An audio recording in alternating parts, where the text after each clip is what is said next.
This conference will now be recorded. अस्सलाम वालेकुम। आज हम लोग ओपन इंटरेस्ट की तीसरी क्लास फोर्थ क्लास कर रहे हैं। ठीक है, तो सबसे पहले मैं यहाँ पे आप लोगों को VSA का जो वॉल्यूम इंडिकेटर है, रिलेटिव वॉल्यूम इंडिकेटर है, उसको हम कैसे लगाते हैं निंजा ट्रेडर के अंदर वो बताऊंगा। ठीक है, तो सबसे पहले आपने क्या करना है, आपके पास ये फाइल मैंने आपको सेंड कर दी है। ठीक है, तो इसके ऊपर आपने डबल क्लिक करना है। सर एक काइंडली चेक करने की रिकॉर्डिंग लगी हुई है। लग गई है। ठीक है, तो यहाँ से आपने ओके करना है, इंस्टॉल करना है, नेक्स्ट करना है,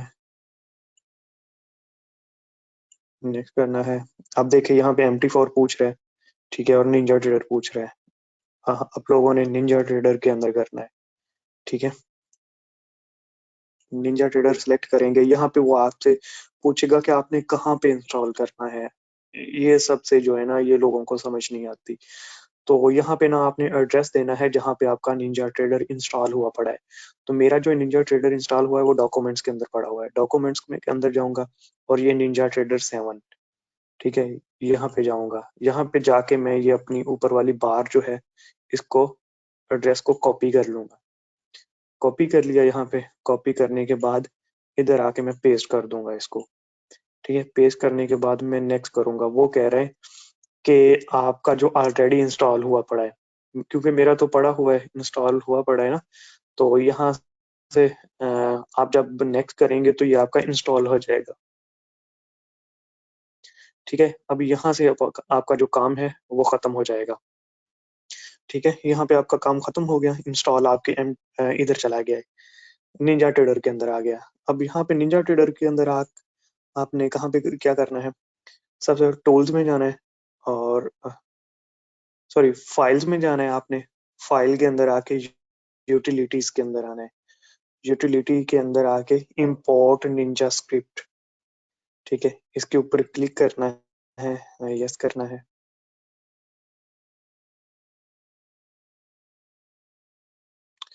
सॉरी, ये मेरे नहीं होगा। ठीक है, इसकी मैं आप लोगों को बाद में वीडियो बना के दूंगा, क्योंकि मेरे जो निंजा ट्रेडर है ना, इसके अंदर मैंने ऑलरेडी जो है वो ये बार HLC बार जो है ना, वो ऐड की हुई है। जब HLC बार हम ऐड कर लेते हैं तो उसके बाद फिर ये हमारा जो है ना इंडिकेटर इसमें इंपोर्ट नहीं होता।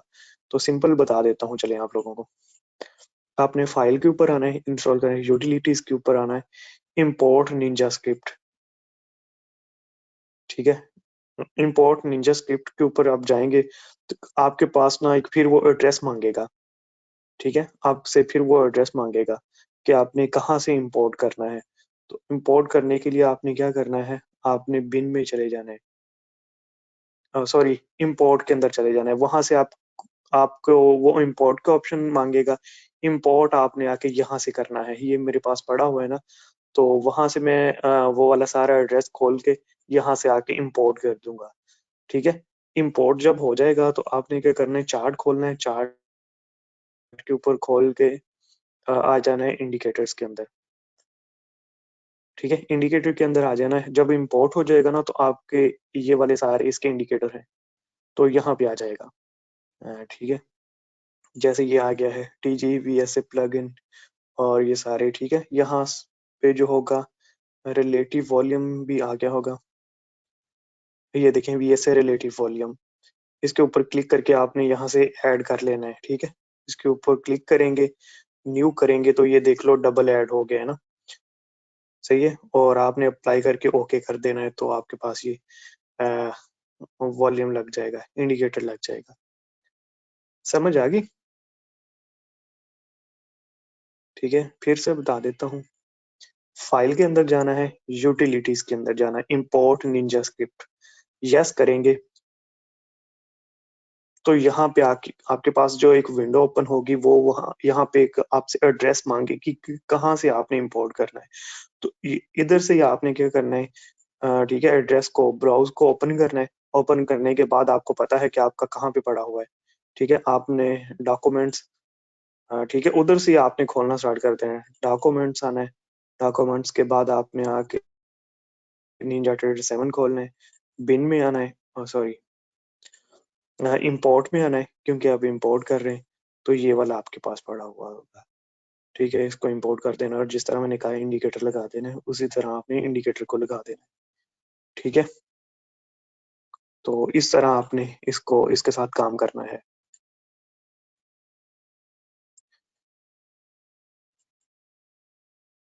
सर ये MT4 पे जरा बता दें कहाँ पे पेस्ट करना होता है। हाँ जी, मैं MT4 में भी बता देता हूँ आपको। MT4 में तो बड़ा ही सिंपल है, ठीक है।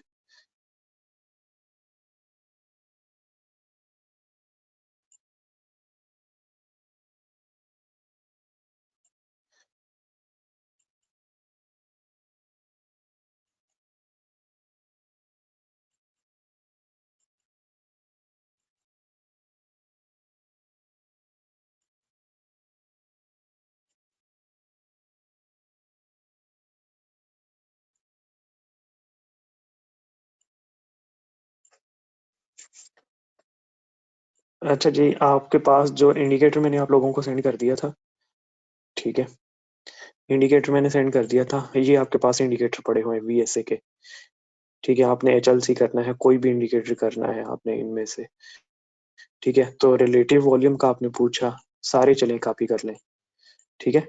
आपने जो जो करना है उसको कॉपी कर लेना है। कॉपी करने के बाद आपने आ जाना निंजा ट्रेडर के अंदर, यहाँ से आके आपने ये नेविगेटर को खोलना है, सॉरी आपने फाइल के अंदर जाना है, ओपन डेटा फोल्डर, यहाँ पे आना है। आने के बाद MQL4, ठीक है, और इंडिकेटर्स के अंदर आ जाना है। इंडिकेटर्स के आके अंदर आपने पेस्ट कर देना है यहाँ पे जहाँ जो कॉपी की है, क्योंकि ऑलरेडी मैंने किया हुआ है, मैंने ये देखे ना सारे मेरे पास पड़े हुए हैं, तो इधर आके आपने पेस्ट कर देना है, ठीक है। पेस्ट करने के बाद आपने इसको क्लोज कर देना है। क्लोज करने के बाद आपने नेविगेटर को खोलना है। नेविगेटर को खोलने के बाद आपने इंडिकेटर के ऊपर राइट क्लिक करना है और आपने रिफ्रेश कर देना है, ठीक है। जब रिफ्रेश कर देंगे तो जहाँ पे आपने पेस्ट किए हैं वहां पे वो शो होना स्टार्ट हो जाएगा। लेट मी डिलीट दिस,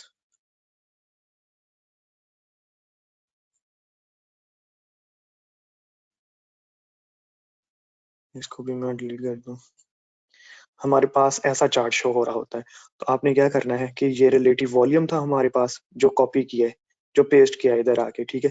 इसके ऊपर डबल क्लिक करना है, ओके कर देना है। आपके पास ये जो है, ठीक है, ये आ गया आपके पास। और अगर आपने HLC बार ऐड करनी है, HLC बार के अंदर आपने आना है, यहाँ पे आके 500 कर देना है, ठीक है। क्योंकि ये थोड़ा सा हैवी इंडिकेटर है तो इस वजह से 5000 करेंगे तो MT4 जो हैंग होना स्टार्ट हो जाता है, ठीक है। इधर अब देखिए मैंने लगा दिया है लेकिन लगा नहीं है क्योंकि ये कैंडल है। तो आपने क्या करना है, यहाँ से आपने बार चार्ट कर लेना है, तो ये आपके पास हो गया है, ठीक है। इस तरह कोई भी इंडिकेटर इसी तरह लगाते हैं, सही है।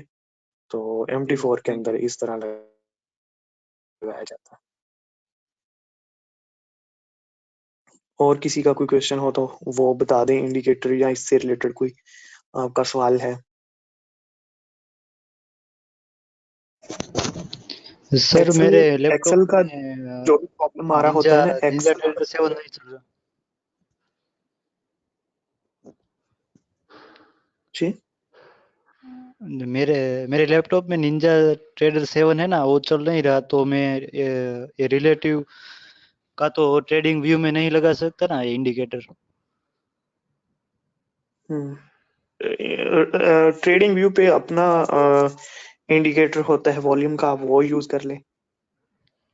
तो डेली का वॉल्यूम सही वॉल्यूम का दिखाएगा। इंडिकेटर आप जो, जी जी बिल्कुल, वॉल्यूम तो बिल्कुल वो सेम होगा ना। ये तो हमारे पास इंडिकेटर है, हम इससे देखते हैं, वॉल्यूम तो सेम होता है, जी जी सर, ओके। ठीक है। बाकी सर एक्सेल की एक शीट इशू का आ रहा कोई है भी प्रॉब्लम होता है ना, सर, एक एक्सेल की मिनट, शीट ये एक्सेल विंडो की 7 शीट में का रन किसी कर के, रहे हैं। एक्सेल की शीट विंडो 7 में रन कर रहे हैं, एरर आ रहा है। और काइंडली कंफर्म कर दें कि ये किस ऑफिस में रन होगी। ये किसी भी ऑफिस में रन हो जाती है, इसके लिए कोई स्पेसिफिक जो है ना वो ना तो विंडो रिक्वायर है कि ये विंडो होनी चाहिए, ठीक है, और ना इसके लिए एक्सेल है कि कौन सा एक्सेल होना चाहिए। जहां पे भी ये एरर आता है ना तो कोई कहीं ना कहीं आपने कोई गलती की हुई होती है या आपके लैपटॉप में कोई प्रॉब्लम है, क्योंकि इस फाइल में कोई प्रॉब्लम नहीं है, ठीक है। ये क्योंकि मैं फाइल हर जी डे स्टार्ट से मैं चला रहा हूँ, लेकिन मेरे पास एक ही एरर आ रहा है, तो वो काइंडली कंफर्म कर दें वो किस चीज का एरर है। मैं दोबारा ग्रुप में अपडेट करके बताता हूँ। नहीं, ग्रुप में मुझे नहीं पता चलेगा, ठीक है, स्क्रीनशॉट से मुझे पता नहीं चलता। मैं एंड में ना आपको प्रेजेंटर बना दूंगा, आप अपनी स्क्रीन शेयर करके मुझे दिखा दीजिएगा कि कौन सा क्या प्रॉब्लम है, ठीक है। अगर मेरी समझ में आता हुआ तो मैं बता दूंगा, क्योंकि एक्सेल का मैं इतना एक्सपर्ट नहीं हूँ एक्सेल चलाने का ना। तो वैसे जो अगर प्रॉब्लम हुआ जो मेरी समझ में आया तो फिर मैं आपको बता दूंगा। ठीक है, डन हो गया। हाँ जी, एक मिनट ये फाइल ओपन हो जाए। अच्छा जी, हम स्टार्ट करते हैं। आज की हमारी जो क्लास नंबर है वो है 4।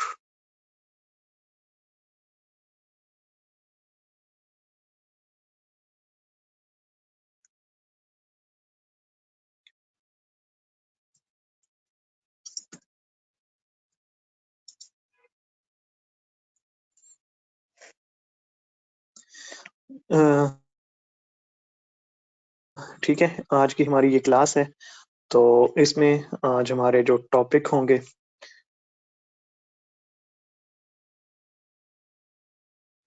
हमारा आज का 2 टॉपिक होंगे, ठीक है। जो पहला हमारा टॉपिक होगा वो होगा प्रॉफिट टेकिंग।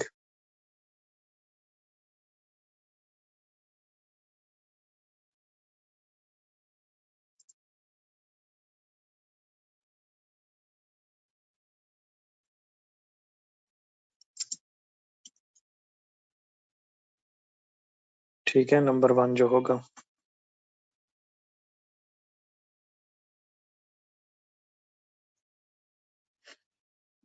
नंबर 2 पे हमारा होगा, मैं आप लोगों को ओपन इंटरेस्ट जो है, प्रॉफिट टेकिंग जब स्टार्ट होने वाली होती है तो उससे ट्रेड कैसे लेते हैं, प्रॉफिट टेकिंग होगा। और रेजिस्टेंस या सपोर्ट के ऊपर ना एस एंड आर के ऊपर हमें कैसे पहले से पता चल जाता है कि ओपन इंटरेस्ट डिक्रीज हो जाएगा ना, ठीक है।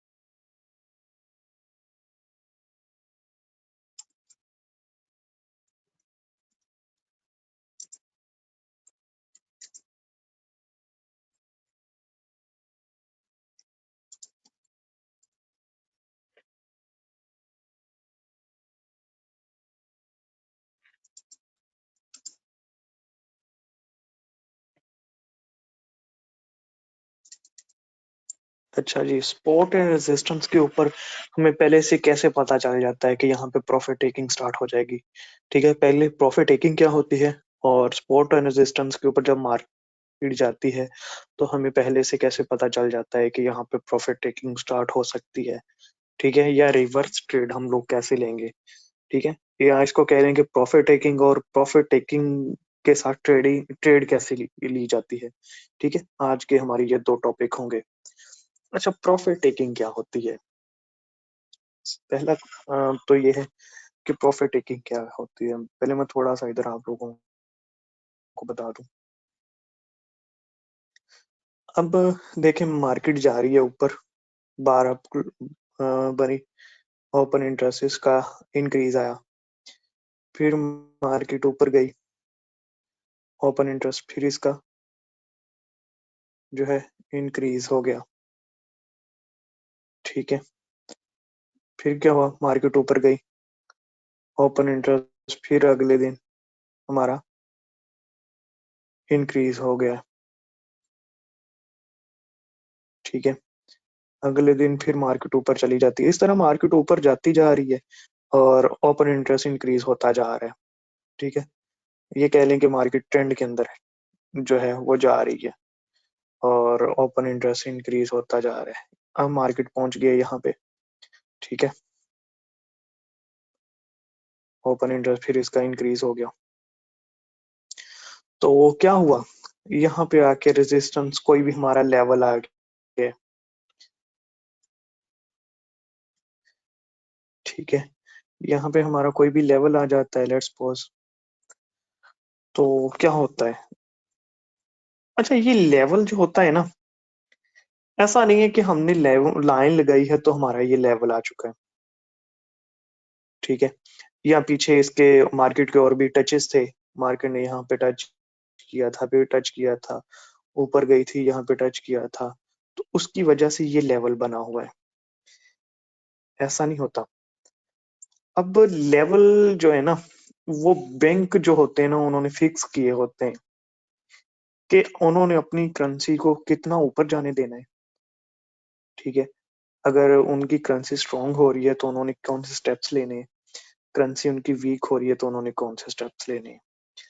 अब बैंक क्या करता है, जब भी किसी भी मुल्क की जो करेंसी है उसकी वैल्यू इंक्रीज हो रही होती है ना, तो उस गवर्नमेंट के लिए ना दर्द सर बन जाती है, उसके सर का दर्द बन जाता है जब करेंसी की वैल्यू इंक्रीज हो रही होती है।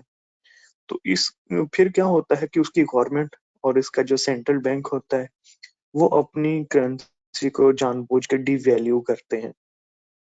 ठीक है, सुनने में तो ये हैरान है कि यार उनकी करेंसी जो स्ट्रांग हो रही है तो अच्छी बात है, लेकिन ये अच्छी बात नहीं है। क्योंकि जब किसी भी मुल्क की करेंसी स्ट्रांग होती है ना, स्ट्रांग होती है, तो उसकी जो एक्सपोर्ट्स है ना वो गिरना स्टार्ट हो जाती हैं और इंपोर्ट्स जो है वो बढ़ना स्टार्ट हो जाती हैं। जब एक्सपोर्ट्स जो है गिरना स्टार्ट होंगी और इंपोर्ट्स बढ़ना स्टार्ट होंगी ना, तो फिर उनकी इकोनॉमी जो है वो नीचे आना स्टार्ट हो जाएगी। ठीक है, जैसे एक फैक्ट्री है, उसमें चीजें बन रही हैं, पहले तो उसकी सेल हो रही थी। ठीक है, और एक दम से उसकी उस फैक्ट्री की जो है वो चीजें जो है प्रोडक्ट वो सेल होना कम हो जाती है। ठीक है, और बहुत कम हो जाती है अचानक से। तो जो मालिक होगा क्या करेगा कि वहां से जो एम्प्लॉयज होंगे, जो वहां पे काम करने वाले लोग हैं, तो उनको निकालना शुरू कर देगा क्योंकि उसकी प्रोडक्ट की सेल नहीं हो रही। ठीक है, जब वो फैक्ट्री में से बंदे निकालेगा तो क्या होगा कि मुल्क में बेरोजगारी बढ़ेगी। ठीक है, अच्छा, ऐसा क्यों होता है वो मैं बताता हूँ। अब करेंसी की वैल्यू जो है ना, पाकिस्तानी रुपीस की वैल्यू जो है डॉलर के अगेंस्ट पहले थी 100 रुपए। ठीक है, सॉरी, डॉलर की वैल्यू पाकिस्तानी रुपीस के अगेंस्ट 100 रुपए थी। ठीक है, एक डॉलर, एक जो यूएसडी था वो 100 PKR के बराबर था, इक्वल था। ये है PKR।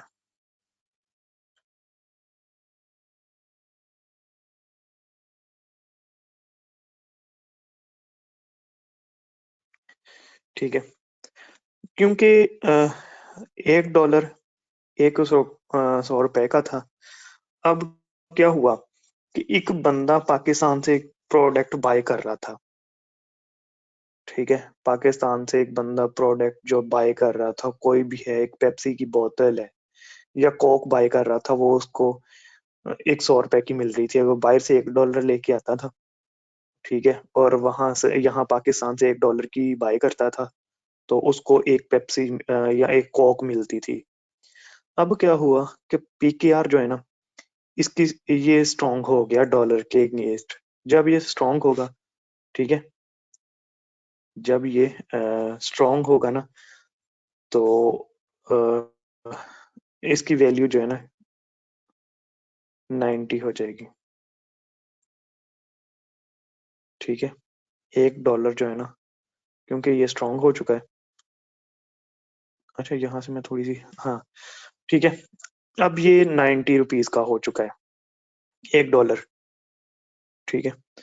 अब क्या हुआ कि इसकी ये स्ट्रांग हो गई करेंसी, ये ना पाकिस्तानी करेंसी स्ट्रांग हो गई डॉलर के अगेंस्ट। अब जो अब जो बंदा था, बायर से जो बंदा आ रहा था, ये मैं थोड़ी सी एग्जांपल उल्टी कर गया हूँ। अ, अ, एक मिनट।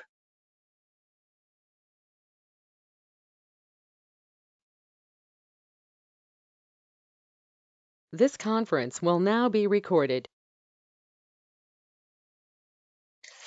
अच्छा, यहाँ पे क्या हुआ, दोबारा से मैं बता दूं कि जब वो पहले तो वो $1 लेके आता था, उसे 100 रुपए मिलते थे। अब वो $1 लेके आ रहा है, उसको 90 रुपीज मिल रहे हैं, लेकिन पेप्सी 100 रुपए की है।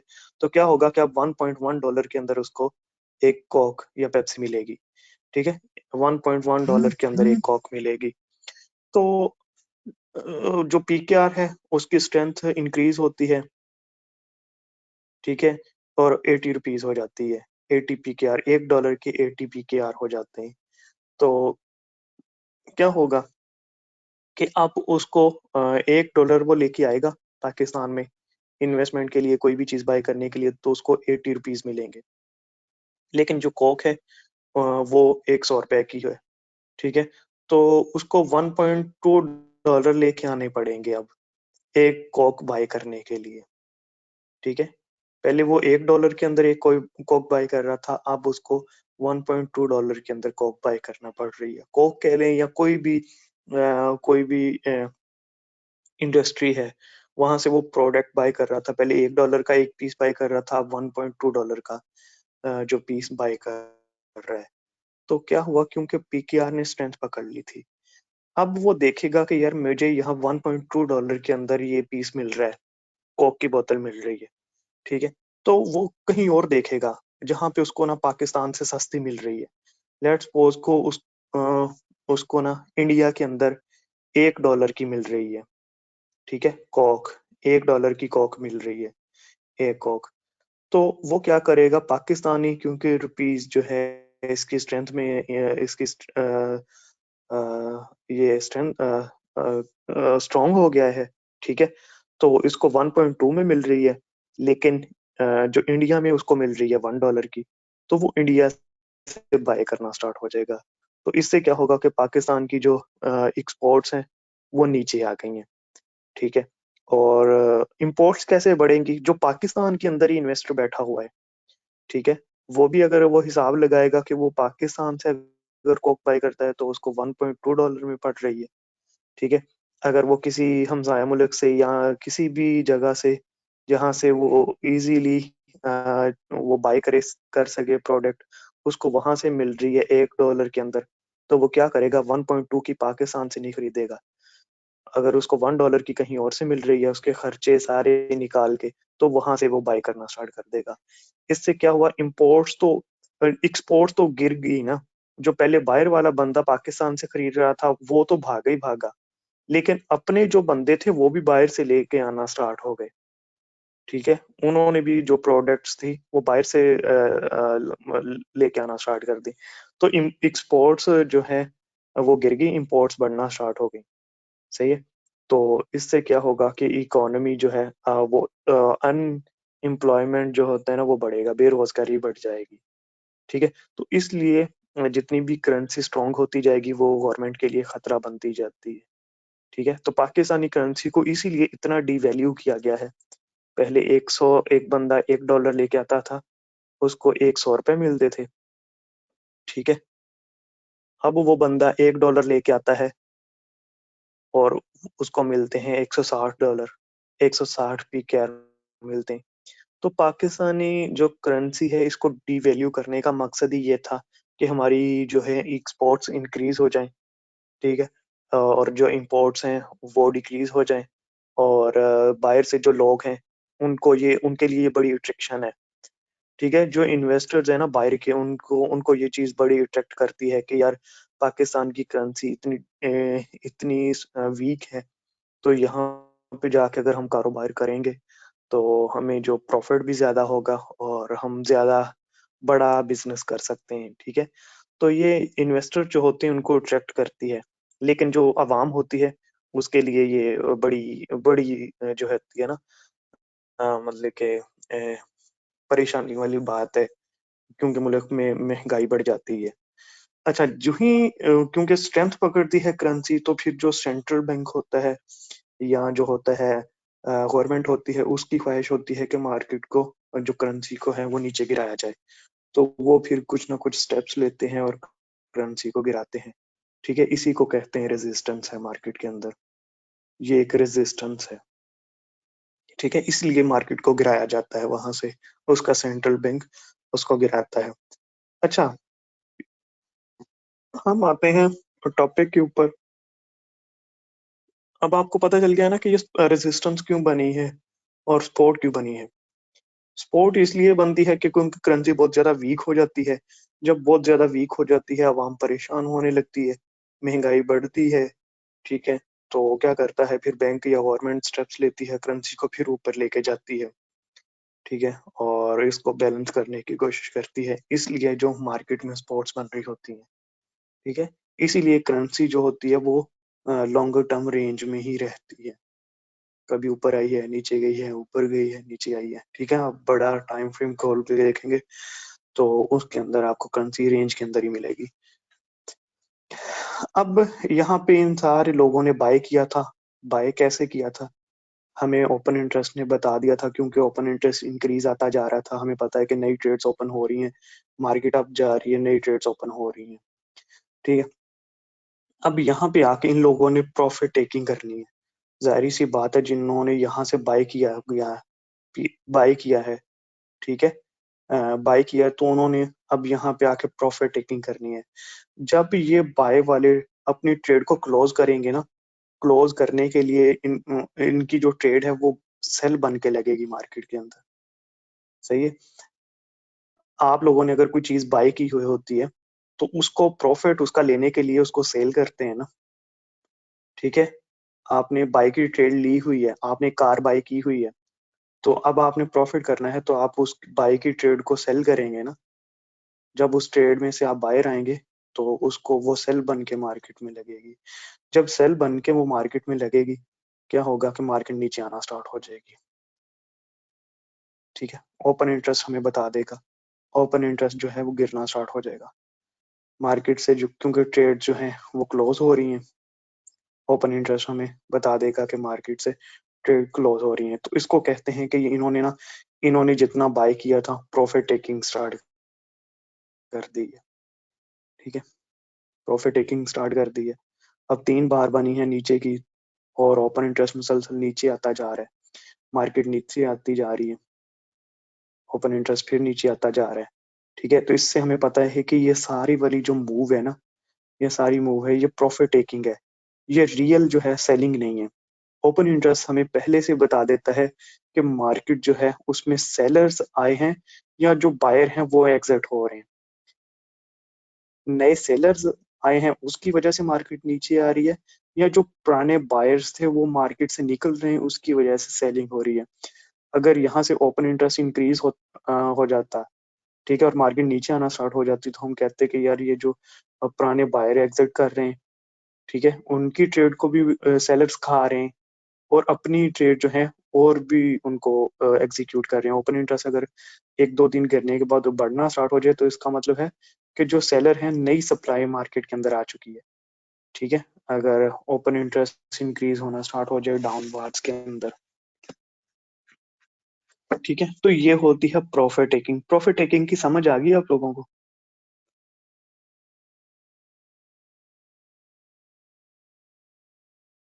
जी सर। हाँ सर जी। काइंडली अच्छा, प्रॉफिट टेकिंग को काइंडली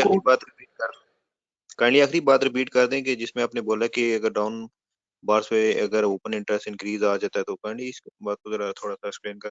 हाँ जी, अब ये जो जितने भी बायर थे ना, इन्होंने मार्केट से एग्जिट भी करना है। जब ये एग्जिट करेंगे तो ओपन इंटरेस्ट डिक्रीज होना स्टार्ट हो जाएगा। लेट्स सपोज कि ओपन इंटरेस्ट डिक्रीज नहीं होता, फिर 1-2 बार के बाद इंक्रीज होना स्टार्ट हो जाता है। ठीक है, तो इसका मतलब ये है कि ये जो बायर निकल रहे हैं ना, उनकी तरफ से भी सेलिंग हो रही है। ठीक है, एग्जिट भी पोजीशंस हो रही हैं और नई पोजीशंस भी ओपन हो रही हैं और मार्केट तेजी से फिर नीचे आएगी। ठीक है, क्योंकि इनके निकलने की वजह से भी मार्केट नीचे आ रही है और नई नई ट्रेड्स भी ओपन होना स्टार्ट हो गई हैं डाउन साइड के ऊपर, इसलिए ओपन इंटरेस्ट जो है वो इंक्रीज होना स्टार्ट हो गया है।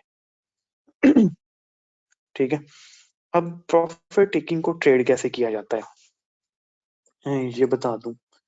ठीक है, प्रॉफिट टेकिंग को आपने ट्रेड कैसे करना है।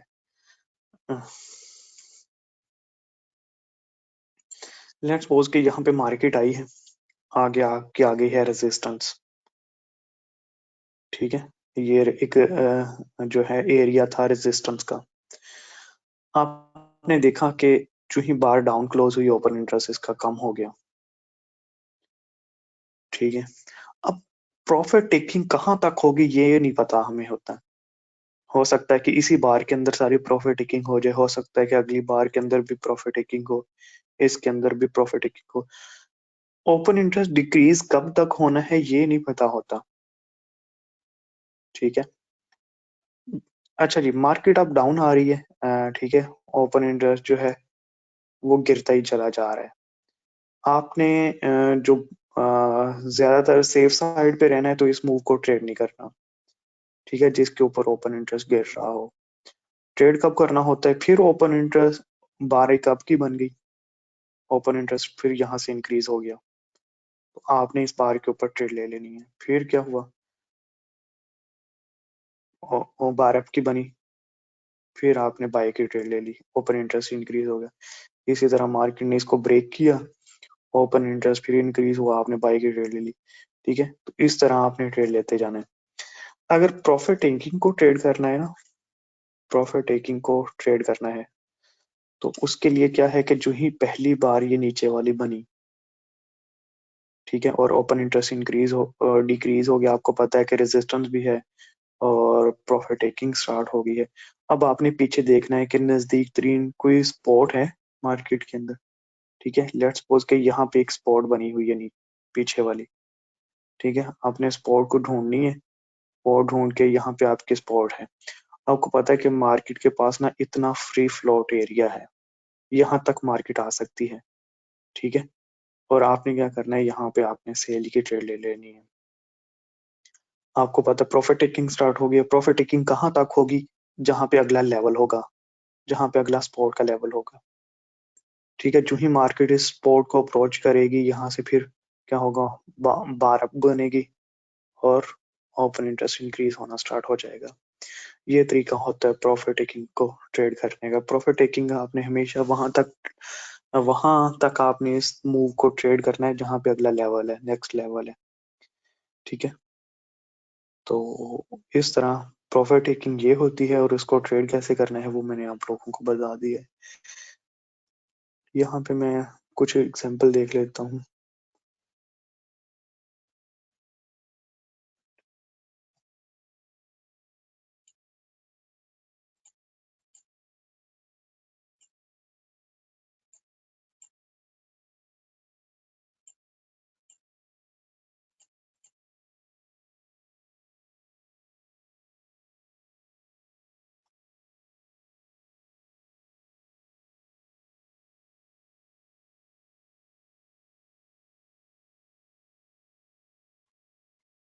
देखें,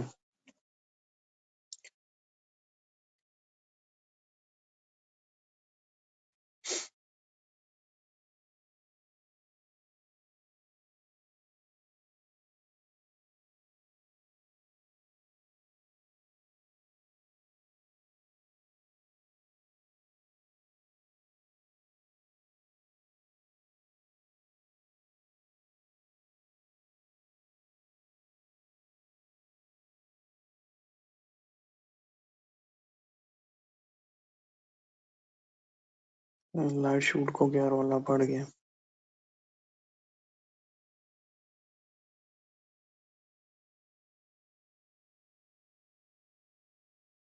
चलें इसका पेन यूज कर लेते हैं अगर ये नहीं चलता तो।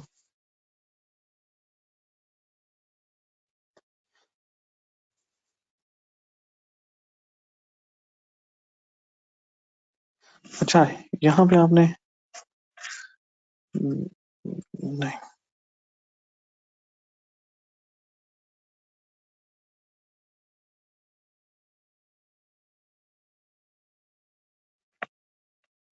यहाँ पे देखें, ये वाली जैसे आप मूव हुई है ना, मार्केट इंक्रीज होती गई है, यहाँ तक गई है, इसका ओपन इंटरेस्ट जो है ना इंक्रीज आया है इस सारी मूव का, जितनी मैंने मार्क की है। अब यहाँ पे गए हैं क्योंकि इतनी बड़ी मूव हो चुकी है। जब इतनी मूव हो जाती है ना, एक बात रखना, बात याद रखना कि जब इतनी मूव हो जाती है ना तो हमेशा प्रॉफिट टेकिंग होती है। जब इतनी ज्यादा मूव शार्पली मार्केट ना मूव कर जाती है ना, तो फिर जो बायर होते हैं ना वो प्रॉफिट टेकिंग करते हैं।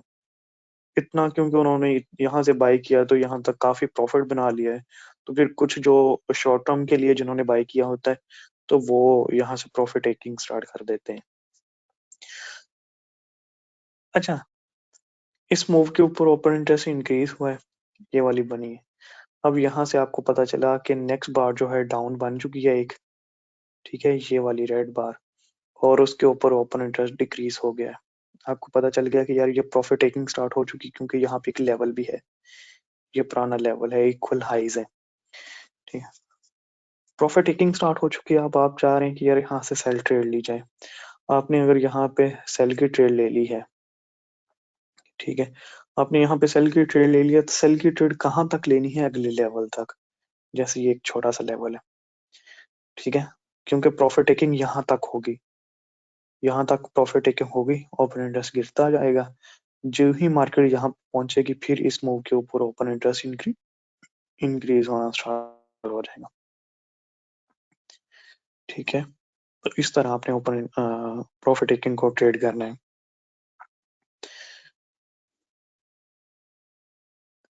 करंट सिनेरियो में अगर देखा जाए ना,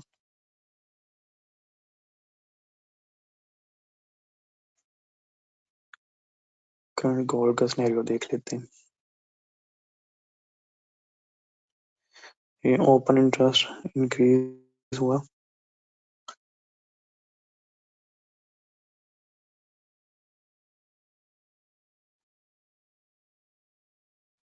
अच्छा इनमें एक छुट्टी भी थी, ठीक है। तो अगर इस डाउन मूव के ऊपर देखें ऊपर, अच्छा इसका कॉन्ट्रैक्ट भी चेंज हो गया, डाउन मूव देख लें आप, इसके ऊपर ओपन इंटरेस्ट जो है ना लास्ट 2 बार्स के ऊपर जो है वो कम हुआ है, इस वाली बार के ऊपर कम हुआ है और इस वाली बार के ऊपर कम हुआ है, इसके ऊपर इंक्रीज हुआ था, जिसने ब्रेकआउट किया ना इसके ऊपर भी इंक्रीज हुआ है, और ये वाली रेड बार के ऊपर भी इंक्रीज हुआ है। बाकी नेक्स्ट बार जो है एक दिन का मेरे ख्याल में यहाँ पे बार भी नहीं बनी, एक दिन यहाँ पे बार नहीं बनी, क्योंकि वो बैंक हॉलीडे था ना। देखें ये 26 है और 26 के बाद डायरेक्टली 28 की बार है, 26 वाली बार नहीं है, 27 वाली बार नहीं है इधर, ठीक है, क्योंकि वो बैंक हॉलीडे था यूएस का, तो इस वजह से वो बार नहीं बनी, सही है। तो प्रॉफिट टेकिंग का आप लोगों को आइडिया हो गया होगा ना, आई होप कि आप लोगों को प्रॉफिट टेकिंग की समझ आ चुकी है।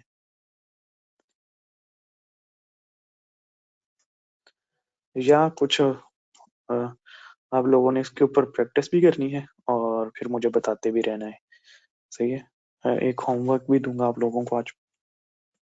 अच्छा, दूसरा जो है मार्केट रेजिस्टेंस है, लेट्स सपोज कि ये एक रेजिस्टेंस है, या एक ये एक सपोर्ट है, ठीक है, ये एक सपोर्ट है। आप देख रहे हैं कि मार्केट जो है ना वो नीचे आ रही है,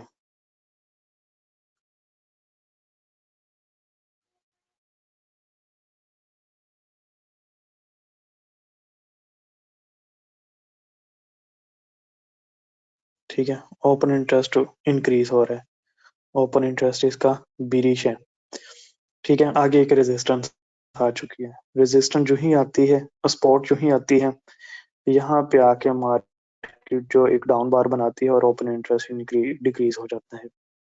इसी सेंस में देखा जाए मार्केट ऊपर जा रही है, ठीक है, और यहाँ पे एक बार बनी रेजिस्टेंस के ऊपर, ओपन इंटरेस्ट पहले इंक्रीज हो रहा था नीचे वाली बार के ऊपर, और जो रेजिस्टेंस के ऊपर बनी बार उसका ओपन इंटरेस्ट डिक्रीज हो गया। ये वाला जो सिनेरियो होता है ना, ये बेस्ट सिनेरियो होता है ट्रेड लेने का, जब रेजिस्टेंस के ऊपर जिस बार ने रेजिस्टेंस को टच किया है या सपोर्ट को टच किया है और उसके ऊपर ओपन इंटरेस्ट जो है वो कम हो गया है, ठीक है, ओपन ट्रेड क्लोज हो गई है, ट्रेड जो है ना वो एग्जिट हो गए हैं, तो ये अर्ली इंडिकेशन होती है ट्रेंड रिवर्सल की। ठीक है, मेरा जितना एक्सपीरियंस है सबसे बेस्ट ट्रेड ये वाली होती है, क्योंकि हमें ऑलरेडी पता चल चुका होता है, हमें पहले ही पता चल चुका होता है कि ये वाली जो है रेजिस्टेंस है, सपोर्ट है या रेजिस्टेंस है, वो ब्रेक नहीं होगी, यहाँ से मार्केट रिवर्स हो जाएगी। ठीक है, आप लोगों ने इस वाली स्ट्रेटेजी के ऊपर आपको बहुत ज्यादा ट्रेड्स मिलेंगी। ठीक है, जो ही मार्केट होगी बहुत ज्यादा ट्रेड्स इन द सेंस कि ट्रेड जो भी मिलेगी उसकी एक्यूरेसी बहुत ज्यादा होगी। ठीक है, मार्केट जो ही सपोर्ट के ऊपर टच किया है डाउन बार ने और ओपन इंटरेस्ट डिक्रीज हो गया है, और रेजिस्टेंस को टच किया है आप बार पे ऊपर और ओपन इंटरेस्ट इसका डिक्रीज हो गया है, तो ये बेस्ट अपॉर्चुनिटी होती है मार्केट को ट्रेड करने की, रिवर्सल। ठीक है, यहाँ पे जो रिवर्सल होगा वो डाइवर्जेंस की सूरत में भी हो सकता है, यहाँ पे बाइंग क्लाइमेक्स या क्लाइमेटिक एक्शन भी आ सकता है इस बार के ऊपर, इस मूव में। ठीक है, और मतलब कि आपको यहाँ पे बहुत ज्यादा इंडिकेशन मिलेंगे। ठीक है, एक इनगल्फिंग बार होती है वो भी आपको नजर आ सकती है। इनगल्फिंग बार ये इस तरह की होती है कि पहली बार अप की बनी और जो सेकंड बार है वो डाउन की बनी, उसने इस सारी बार को इनगल्फ कर लिया। ठीक है, ये वाला पैटर्न भी आपको नजर आ सकता है इस रेजिस्टेंस के ऊपर जब ओपन इंटरेस्ट डिक्रीज हो जाएगा। ठीक है, तो यहाँ तक अगर किसी का कोई क्वेश्चन है तो बताएं। सर, जब बार रेजिस्टेंस या सपोर्ट को टच करेगी खाली और ओपन इंटरेस्ट डिक्रीज हो गया, तो अगली बार मतलब हम अगली बार पे हम सेल कर दें, हाँ जी, अगली बार के या ऊपर एक आपने बार ट्रेड ले लेनी है। इंतजार करें एक बार का? एक बार का आप इंतजार भी कर सकते हैं। ठीक है, आप इंतजार भी कर सकते हैं, जो मैं बता रहा हूँ वो अग्रेसिव ट्रेड बता रहा हूँ। ठीक है, ये अग्रेसिव ट्रेड है, सही। और बार का इंतजार कर सकते हैं। अगर नेक्स्ट बार जो है वो डाउन की क्लोज होती है और ओपन इंटरेस्ट इंक्रीज हो जाता है, ठीक है, तो फिर तो वो कंफर्म रिवर्सल हो गया ना। ठीक है, लेकिन आप लोगों ने इसी के ऊपर आपने कर देना है, जो ही मार्केटर को पता है कि आपका एरिया जो इंटरेस्ट है, ठीक है, आपके एरिया के अंदर आपने जहाँ पे सपोर्ट या रेजिस्टेंस ड्रॉ की हुई है उसके ऊपर आके पहले तो इंक्रीज होता जा रहा था, जितनी भी डाउन बार बन रही थी इनके ऊपर इंक्रीज हो रहा था। ठीक है, और जो ही ये वाली बार बनी है इसके ऊपर डिक्रीज हो गया है, तो फिर ये रिवर्सल जो है ना वो कंफर्म हो जाएगा। ठीक है, और बता दें और किसी का कोई क्वेश्चन हो तो। सर अगर बार आपकी बनती है, ठीक है, और अगले दिन जो सा ओपन इंटरेस्ट इंक्रीज आ जाता है, फिर तो कंफर्म है कि ब्याज जो है वो ऊपर मतलब रेजिस्टेंस ब्रेक हो जाती है, फिर तो अप ही जाएगा। हाँ जी, हाँ, हाँ जी, फिर तो आप ही जाएगा। ठीक है, मैं जी। रेजिस्टेंस के ऊपर बात कर रहा हूँ कि जब गिर जाए इसकी वैल्यू, ओपन इंटरेस्ट की वैल्यू की जो है ना वो लो हो जाए वैल्यू इसकी। ठीक है, हाँ, उस सिनेरियो की बात कर रहा हूँ। नियर में भी अगर बात करूँ, जैसे ये सारी मूव के ऊपर ओपन इंटरेस्ट, अच्छा ये वाली जो मूव बता दूं आप लोगों को, ये वाली मूव है जनाब, नोट करें डेट कौन सी है। अच्छा जी, ये वाली डेट है, आई गेस के इसके ऊपर ओपन इंटरेस्ट डिक्रीज हो गया था, ये टॉप के ऊपर बार बनी है, ये है 8/7 की, मतलब के 7 अगस्त की। 7 अगस्त का अगर हम डाटा देखें ना, तो जहां तक मुझे याद पड़ता है, अ,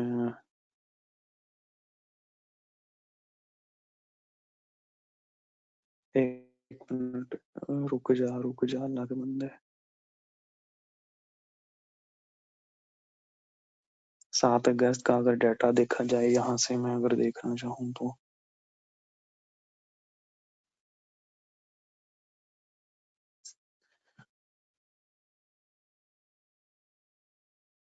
सुनो।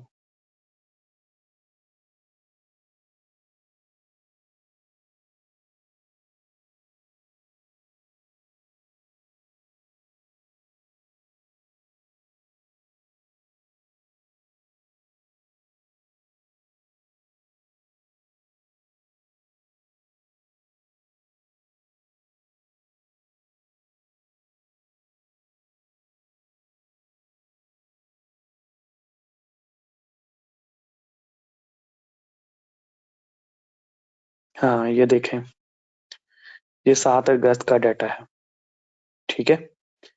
7 अगस्त का डाटा है, ये 7 तारीख है और 8वां महीना है। ये 6 तारीख थी, 8वां महीना है। अब देख लो, जैसा मैंने आप लोगों को बताया कि जितनी भी 1 2 3 1 2 3 ये 3 बार बनी है, तीनों के ऊपर ओपन इंटरेस्ट गिरा है। तो इससे कंफर्म था, ये अर्ली इंडिकेशन थी कि यहाँ पे जो गोल्ड ऊपर जा रहा है यहाँ से ज्यादा ऊपर नहीं जाएगा, ठीक है। तो इस बार के ऊपर ओपन इंटरेस्ट गिर रहा है, गिरते हुए पता चल रहा है कि मार्केट के अंदर अब फोर्स नहीं रही और यहाँ से फिर गिर गया है। तो ये बेस्ट स्ट्रेटेजी होती है ट्रेड करने की, ठीक है। तो इसमें ये आप कर सकते हैं कि जैसे इसके ऊपर जो डिक्रीज हुआ तो आप इसके बॉटम के नीचे ऑर्डर लगा दें। इसके ऊपर फिर आपकी बार बन के डिक्रीज हो गया तो इसके बॉटम के नीचे लगा दें ऑर्डर। इसके ऊपर डिक्रीज हो गया तो इसके बॉटम के ऊपर ट्रेड, बॉटम पे ना, बॉटम पे आप लगा दें ऑर्डर, लगा दें अपने पेंडिंग ऑर्डर। तो फिर ये यहाँ से गिरना स्टार्ट हो जाएगा, ठीक है। तो इस तरह होता है, अर्ली इंडिकेशन ये होती है। जैसे ये वाली बार है, ये कौन सी बार है, 8 तारीख 19 अगस्त की है। तो 19 अगस्त का अगर डाटा चेक किया जाए, नहीं ये इंक्रीजिंग था, ठीक है। तो अ, अगर ये रेयर सिनेरियो होता है, ठीक है। अच्छा, यहाँ पे हमारा ये टॉपिक एंड हुआ है। तो आप लोगों को एक टेक्निक बतानी थी, और यहाँ पे एक स्टूडेंट है, उन्होंने मुझे कहा कि मैंने 12 दिन के अंदर या 10-12 दिन के अंदर जो इतना प्रॉफिट किया था ना, वो एक दिन के अंदर, 1-2 दिन के अंदर लॉस हो गया। 12 दिन के अंदर जो प्रॉफिट किया था वो एक दिन या 2 दिन के अंदर उनका सारा का सारा लॉस हो गया, ठीक है। तो यहाँ पे मैंने आप लोगों को बताना है कि लॉस एक दिन के अंदर क्यों हो जाता है। एक दिन आपने प्रॉफिट जब बनाया है 12 दिन के अंदर, ठीक है, आपने इस चीज को नोट कर लेना है। 12 दिन के अंदर अगर प्रॉफिट बनाया है ना, तो लॉस भी 12 दिन के अंदर करना है इसको, ठीक है। अगर आपने लॉस ही करना है तो फिर 12 दिन के अंदर करना है मिनिमम। वैसे जो प्रॉफिट है अगर 12 दिन के अंदर आपने बनाया है तो इसको 24 दिन के अंदर लॉस होना चाहिए, ठीक है। सैफ अगर आप क्लास में हो तो ये बात सुन लो मेरी, ठीक है। प्रॉफिट अगर 12 दिन में बनाया है तो ये लाजमी है कि वो 12 दिन में लॉस हो। अगर एक दिन में लॉस हो रहा है तो इसका क्या मतलब है, इसका मतलब है कि आप ओवर ट्रेडिंग कर रहे हो, आप मनी मैनेजमेंट को फॉलो नहीं कर रहे। अगर 12 दिन के अंदर आपने डेली 10-10 डॉलर बनाए थे, ठीक है, डेली आप $10 बना रहे थे 12 दिन के अंदर, सही है, और एक दिन के अंदर आपने $120 लॉस कर दिया, तो इसके इसका मतलब है या तो आपने जो है रिस्क बहुत बढ़ा लिया है, मनी मैनेजमेंट को आपने छोड़ दिया है, ठीक है, लालच किया है, या फिर आपने $10 का लॉस होने के बाद इसको रिकवर करने के चक्कर में फिर ज्यादा $20 का लॉस कर दिया है, ठीक है, इसको रिकवर करने के चक्कर में और लॉस कर दिया है, सही है, इसको रिकवर करने के चक्कर में और लॉस कर दिया है, सही है। अब आप ये बात नोट कर लो कि आपने 10 ट्रेड के अंदर अगर प्रॉफिट किया है, हाँ जी, ये देखा ना, यस, ये रिकवर करने के चक्कर में किया है। अगर आपने 10 ट्रेड के अंदर $150 का प्रॉफिट किया है ना, तो मिनिमम 10 ट्रेड के अंदर आपने इसका लॉस करना है। सही है, 10 ट्रेड के अंदर आपका लॉस होना चाहिए। अगर आपने 10 ट्रेड के से ज्यादा कम ट्रेड के आपको लॉस किया तो फिर बुरी बात होगी वो, ठीक है, फिर अच्छा नहीं होगा। ये मेरी बात लिख लो अपने पास, और ये डेली रिपीट करनी है। एक दफा आपका लॉस हो गया ना, 10 ट्रेड करने के बाद आपने $150 बनाए हैं, सही है, आपका लॉस हो गया तो आपने कोशिश करनी है कि ये 10 ट्रेड के अंदर ही लॉस हो। जब आप ये चीज अपने पास नोट करेंगे, आपके अपने दिमाग में बिठा लेंगे ना कि मैंने 10 ट्रेड के अंदर ही लॉस करना है, तो मैं 100% यकीन से कह सकता हूँ कि आप कभी भी जो है वो लॉस नहीं करेंगे, लॉस कभी भी नहीं होगा, क्योंकि 10 ट्रेड आपकी लगातार लॉस में नहीं जाएंगी, ठीक है। तो इस टेक्निक को आपने यूज करना है। समझिए आप सारे लोगों ने इसी टेक्निक को यूज करना है। 10 ट्रेड के अंदर प्रॉफिट जितना बनाया है तो उसको लॉस करना है तो भी 10 ट्रेड के अंदर करना है, उससे पहले लॉस नहीं होना चाहिए आपका। सही है, नेक्स्ट जो सेशन होगा उसमें एक और भी टेक्निक बताऊंगा, उसमें उसमें वो बड़ी जबरदस्त टेक्निक है। उसके जो रिजल्ट है ना वो मैं खुद हैरान हूँ। मतलब कि मैं अपना भी एक्सपीरियंस शेयर करूंगा, ठीक है, और उसको मैं बताऊंगा कि आपने लॉस से कैसे बचना है। जब $150 बना लिया है, ठीक है, तो इसको मार्केट को वापस नहीं देना, इसको कहाँ पे सेव करना है, कैसे सेव करना है, ठीक है। और वो सारी जो टेक्निक है वो मैं नेक्स्ट क्लास में बताऊंगा। उसके रिजल्ट आपको भी हैरान कर देंगे, आप खुद हो जाएंगे कि यार वाकई ये अच्छी टेक्निक है। सही है, उसमें चलिए उसका फिर हम नेक्स्ट क्लास में डिस्कशन करेंगे, फिलहाल आप यही समझ लें। सर एक क्वेश्चन तो पूछना था। यहाँ तक किसी तक जी सर ये जो पूछे। 24th का ओपन इंटरेस्ट था वो डिक्रीज हुआ था और हमारे पास डाउन बार बनी थी, तो एक्सपेक्ट ये किया जा रहा था कि यहाँ से मार्केट जो है वो अप जाएगी क्योंकि वो एक सपोर्ट पर थी। ये वाली 24 का सर मैं आपको ये पिक्चर शेयर करूं ग्रुप पे, ये आप यहाँ से खोल लें। नहीं, 24 की ये वाली थी, और ओपन इंटरेस्ट देख लेते हैं 24 का इधर से ही।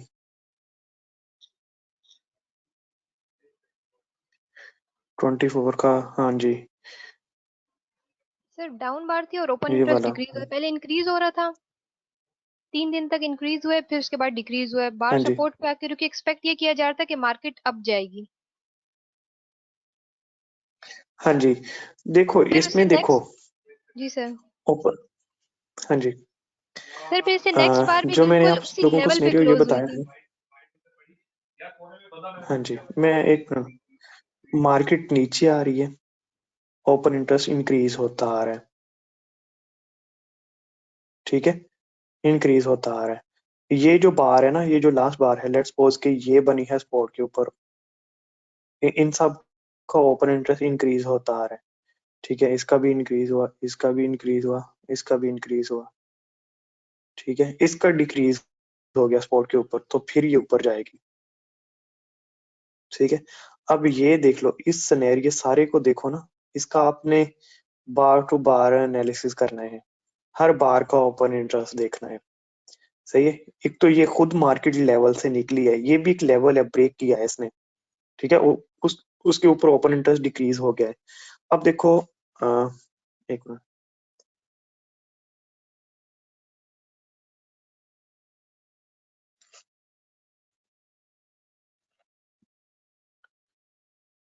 अब ये देखो, ये वाला एक लेवल था, ठीक है, ये वाला एक लेवल था, उसके बाद जी ये वाला बिल्कुल सर। लेवल है एक, हाँ जी, ये वाला लेवल है, सही है। जब हमें पता है कि लेवल ब्रेक हो चुका है, प्रॉफिट टेकिंग है, मतलब कि ओपन इंटरेस्ट डिक्रीज हो गया ना, पहले इंक्रीज हो रहा था फिर डिक्रीज हो गया, ऐसा ही है ना, इसके ऊपर इंक्रीज हुआ था इस बार के ऊपर, है ना। इसके बाद इंक्रीज हुआ, इसके ऊपर डिक्रीज हो गया, इसका मतलब कि यहाँ से प्रॉफिट टेकिंग हुई है, इस बार की प्रॉफिट टेकिंग इस बार ने कर दी है। अब हमारे पास नेक्स्ट लेवल कौन सा था, ये वाला, यहाँ तक मिनिमम हम इसको ना सेल साइड पे देख सकते हैं। सेल साइड पे देखा हमने, लेकिन नेक्स्ट बार बनी, उसके अंदर जो है ओपन इंटरेस्ट इंक्रीज हो गया ये वाली बार के अंदर, सही है। तो यहाँ पे फिर हमने सेल सर साइड ये पे जो देखना थर्ड स्टार्ट कर लास्ट दिया। बार है ना, सर ये जो थर्ड लास्ट बार आपको शो हो रही है, इसके ऊपर ओपन इंटरेस्ट डिक्रीज हुआ था, सेकंड लास्ट पर भी ओपन इंटरेस्ट डिक्रीज हुआ था, अब लास्ट बार के ऊपर ओपन इंटरेस्ट इंक्रीज हुआ है। हाँ जी, इंक्रीज हो गया है। इस अच्छा, इन दोनों की बात कर रही हैं आप। जी सर, इनकी मैं एक बात दिन कर का रही हूँ कि मिसिंग इनके भी है ऊपर ना। ओपन इंटरेस्ट डिक्रीज हुआ था, दोनों पर। हाँ जी, हाँ जी, ठीक है। आपने अगला लेवल देखना है, अगले लेवल के ऊपर आपने देखना है तो बाई की ट्रेड ले लेनी है। अगर इनके ऊपर, इसके ऊपर डिक्रीज हुआ था, इंक्रीज हुआ था इस वाली बार के सर ऊपर, इस पर इंक्रीज था, फिर इसके बाद वाली पे डिक्रीज था, इसके फिर ऊपर इसके बाद डिक्रीज, वाली पे भी डिक्रीज था, इस पे भी इसके ऊपर डिक्रीज। डिक्रीज था, हाँ ठीक तो है। सर एक्सपेक्टेशन हाँ, बुलिश प्रॉफिट की थी टेकिंग कि? है ना। जी। हाँ जी, एक्सपेक्टेशंस बुलिश थी, ये एक्सपेक्टेशंस जो थी ना वो बुलिश की थी। और लेकिन बार ने क्योंकि ये, डाउन ब्रेक कर दिया, अब ये जो लास्ट बार है, हाँ जी, अब ये जो लास्ट बार बनी हाँ है जी, तो वो अप है, अब बियरिश एक्सपेक्टेशन होगी सर। ओपन इंटरेस्ट अप है ना, लेकिन ओपन इसको इंटरेस्ट बिरिश अप है, हम लेकिन सर इसलिए नहीं वॉल्यूम देख रहे वॉल्यूम क्योंकि भी तो आगे, कम है। नहीं, ये वॉल्यूम, इसका कॉन्ट्रैक्ट जो है ना वो चेंज हो चुका है, इसका कॉन्ट्रैक्ट जो है वो चेंज हो चुका है, इस वजह से वॉल्यूम कम है मेरे ख्याल में। एक मिनट, मैं नया कॉन्ट्रैक्ट देख लेता हूँ इसका।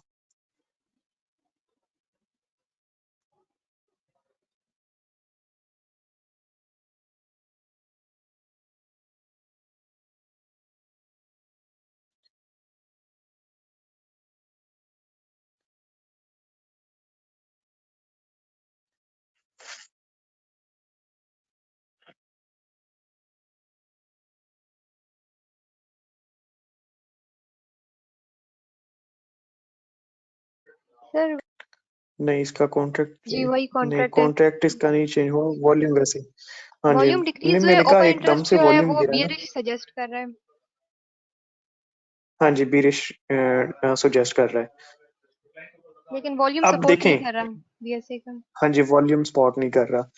जो हमारे पास जो बिल्कुल एक्यूरेट वॉल्यूम होता है ना वो ओपन इंटरेस्ट होता है। ओपन इंटरेस्ट भी एक वॉल्यूम की टाइप है, ठीक है। ओपन इंटरेस्ट भी एक वॉल्यूम की टाइप है। और इसके साथ ना जो गोल्ड है, स्पेशली गोल्ड की मैं बात करूंगा, गोल्ड में आप लोगों को एक स्ट्रेटेजी भी बताऊंगा। उसकी जो एक्यूरेसी होगी ना इंशाल्लाह वो तकरीबन 90% तक होगी। 90% आप इसको महीने में ना आपको 7 से 8 ट्रेड मिलेंगी, ठीक इंशाल्लाह है। सर। 5 से 8 ट्रेड के अंदर आपको ट्रेड्स मिलेंगी और वो 90% एक्यूरेट होंगी। अच्छा, उसके अलावा जो गोल्ड मूव करता है ना, इसकी 65 to 70% मूवमेंट है ना वो सेंटीमेंट के ऊपर होती है, ठीक है। अब ठीक है सर। इसकी मूव जो डाउन है, आपको पता है कि वो क्यों हुई है, वो वैक्सीन वगैरह की अनाउंसमेंट हो रही है ना, तो उस वजह से इसकी मतलब कि डाउन मार्केट आ रही है, ठीक है। ठीक है सर। ठीक हो गया। सर ये तो वैसे भी बाकी 27 को गोल्ड की न्यूज आई थी कि अगर मतलब इनकी कोविड-19 की वैक्सीन अगर टेस्ट जारी रहा तो हमें पहले से ही पता, अगर रिजल्ट सही दे गया तो गोल्ड और गिरेगा, मतलब ये 1700 तक भी गिर सके, क्योंकि ऑलरेडी इनकी वैक्सीन का टेस्ट हो रहे हैं और वो ठीक आ रहे हैं। हाँ जी, ये सेंटीमेंट के ऊपर ज्यादा मूव करता है, इस वजह से ना गोल्ड की जो मूवमेंट है वो इसी के मतलब के सेंटीमेंट के ऊपर बड़ी डिपेंड कर रही होती है। सर आपने मेरा देखा एक होगा और कि जब क्वेश्चन ये नॉर्मल था। डेज होते हैं उनमें गोल्ड ज्यादा नहीं। जी, सॉरी सर, आप कंटिन्यू कर लें। नहीं हो गया। सर मेरा एक और क्वेश्चन ये था कि अक्सर हम ओपन इंटरेस्ट जो है, जैसे सुबह में अगर लेट अपडेट किया, हमें शाम के टाइम मिला और वो मूव हो चुकी होती है जो ओपन इंटरेस्ट सजेस्ट कर रहा होता है, तो क्या हम वेट करें कि मार्केट वापस उसी हम्म। लेवल पर जाए, फिर वहां से हम कोई ट्रेड देखें, या नहीं फिर उस दिन की जो ट्रेड निकल गई तो वो निकल गई? हाँ, आपने ट्रेड हमेशा अपने एरिया ऑफ इंटरेस्ट से लेनी होती है, ठीक है। अब अगर वहां से ट्रेड निकल गई है तो फिर आपने ट्रेड नहीं लेनी, ठीक है सर। ठीक है। वहां से अगर ट्रेड निकल गई है तो फिर वेट करना है आपने। हो सर सकता है कि उस सर एरिया में जब सपोर्ट और मार्केट दोबारा रेजिस्टेंस से पर जाएगी, एक्यूरेट। हाँ वो नेक्स्ट टॉपिक है, वो भी टॉपिक है सपोर्ट एंड रेजिस्टेंस जो है ना, वो किस तरह आपने लगानी है, वो भी इंशाल्लाह नेक्स्ट टॉपिक है हमारा ना। सर थोड़ा सा ठीक है, आइडिया आप रिकॉर्डिंग में ऑफ दे करने दें लगा। बिल्कुल।